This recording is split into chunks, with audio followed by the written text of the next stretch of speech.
biyaya o pagpalang araw para po sa atin. Bagamat may kakulangan ng bilang, sana po ay palunin tayo ng kapayapaan, pag-ibig, bukas na isipan at puso para sa ating pamilya. Sabi nga po, huli man daw, ihahabol ko rin po. Sa last week, we have celebrated our Mother's Day. Isang linggo lang naman po na ako ay late dahil ako'y nasa Tondo Church. Kaya po, late man to, sana ay maihayag ko ang kahalagahan ng mga ina. Sa nakikita ko, marami naman pong ina ngayon. Kaya lang, wala yung mga kabataan. Kasi gusto ko ipaabot sa mga kabataan kung ano yung kahalagahan ng ina ayon sa banal na kasulatan na kung saan ay dapat natin bigyang papuri. Alam niyo, maski tayong mga ina, tayong mga anak, alam natin na may isang tao sa ating buhay na kung saan ay matuturing natin tahimik na nagsasakripisyo. Madalas napapagod yan, mga nanay natin na yan, pero hindi sumusuko. Umiiyak ng palihim, pero patuloy na lumalaban sa buhay. Doon sa kanyang mga bisig, una nating natutunan na kung saan ay nagkaroon tayo ng kaligtasan o yung comfort zone na tinatawag natin. Pag siya ang nagsasalita,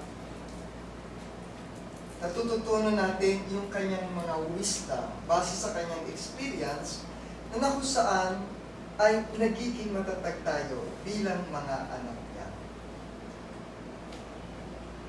At yung kanyang mga sakripisyo sa buhay ang nagtuturo sa kanyang mga anak na kung saan, kung paano natin matututunan ng magmahal nang wala tayong inaasahan kapatid kahit kailan.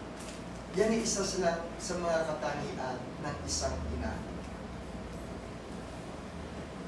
Bago pa man natin makilala kung ano ang buhay sa labas o sa mundong ginagalawan natin at maabot yung ating mga pangarap, ang ina ang unang nagturo sa atin, nagmahal, at siya rin ang naniniwala sa atin na kaya natin mabuhay ng maayos. Kahit kung araw na ito po, kahit mampuli, bibigyan ko ng kaunting parangal. Ang ating mga ina, kahit hindi po yung inang biological, yung ina na kung saan tumayong ina o guardian ng kahit kanyang ina na hindi niya anak, na kung saan ay lumalakad at ginagamit ng ating Panginoon upang ipadama niya yung kanyang pagmamahal. Kung anong klase ng pagmamahal mayroon ng isang ina na nanggagaling sa ating Panginoon, Jesucristo. Inango ko po yung aking pag-aaral sa Proverbs 31:25 hanggang 30. Napakahaba po nito at niligyan ko lang ng mga highlight o bold yung mga katangian ng isang ina na inilarawan sa banal na kasulatan.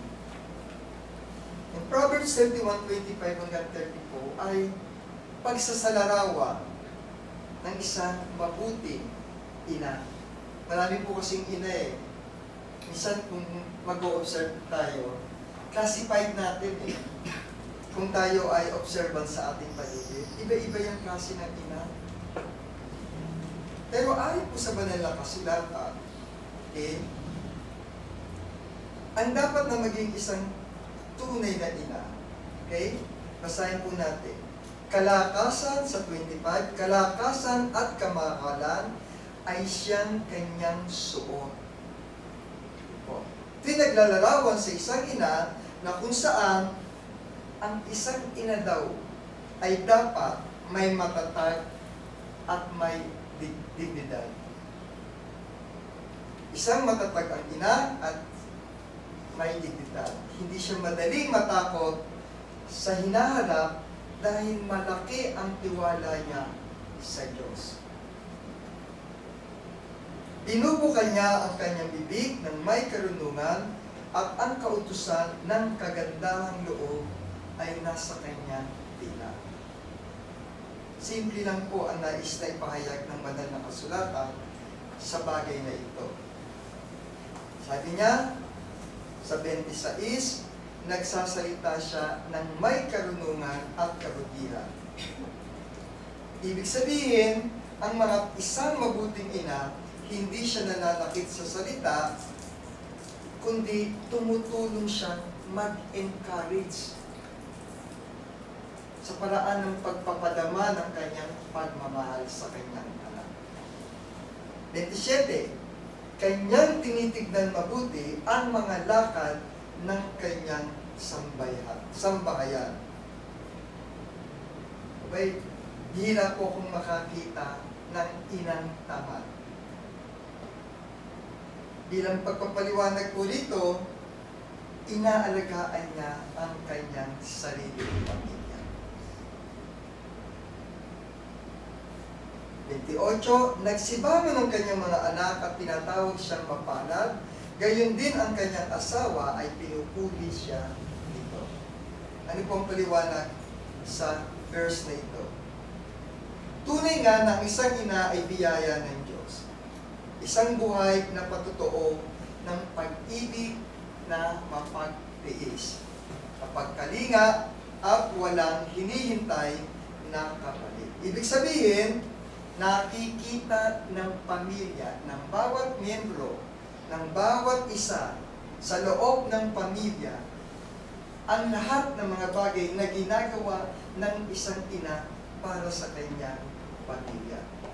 Aba, hindi po biro yung ginagawa ng inang gigising sa umaga, nag-aasikaso, lalo na't may mga anak na maliliit. Hindi po biro yan. Hindi rin po biro kapag may sakit ang mga anak natin. Minsan hindi natutulog para bantayan ang mga anak. Tunay nga na ang mga ina ay isang tunay na biyaya ng Diyos. Then, 30, ang lingap ay magdaraya at ang kagandahan ay walang kapuluhan. Nais lamang ipaliwanag ng talatang ito na hindi dahil sa anak, mamahalin mo ang iyong ina dahil lang sa kanyang pisikal na anyo. Ibig sabihin, hindi mahalaga ang panlabas na ganda dahil ito ay kumukupas. Ang mahalaga ay ang katangian ng isang ina na kung saan ay mayroong pagkatakot at paggalang sa ating Diyos.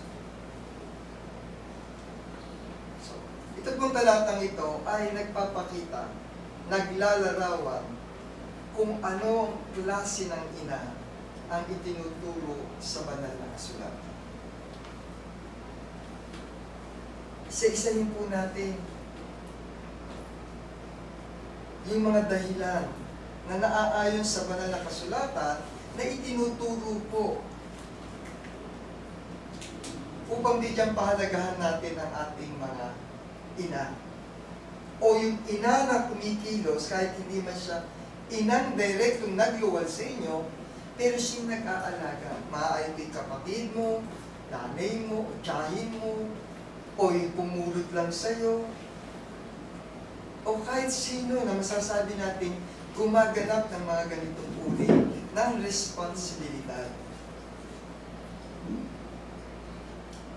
Ang ina po ay siyang sacrificial. Mother's love is sacrificial.